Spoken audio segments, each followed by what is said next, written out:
হ্যাঁ, আমাকে কষ্ট দেওয়া হয়েছে, হয়তো আমি ভেঙেছি, হয়তো চোখের জলও নেমেছে, কিন্তু আমি বুঝেছি কষ্ট আসলে আমাকে থামাতে নয়, আমাকেই নিজের দিকে ফেরাতে এসেছে।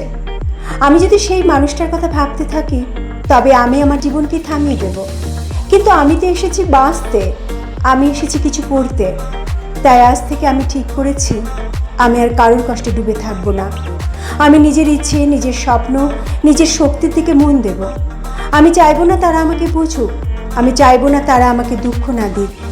আমি শুধু চাই আমি যেন নিজেকে হারিয়ে না ফেলি। কেউ কষ্ট দিলে সেটা আমার নিয়ন্ত্রণে নেই, কিন্তু সেই কষ্ট আমি কিভাবে ব্যবহার করব সেটা পুরোপুরি আমার হাতে। আমি এটাকে বিষ বানাতে পারি, আবার এটাকে ওষুধ বানাতেও পারি। আজ থেকে আমি আমার দিকে মন দেব, আমার স্বপ্নের দিকে দৌড়াবো, আমার হাসিকে ফিরিয়ে আনবো।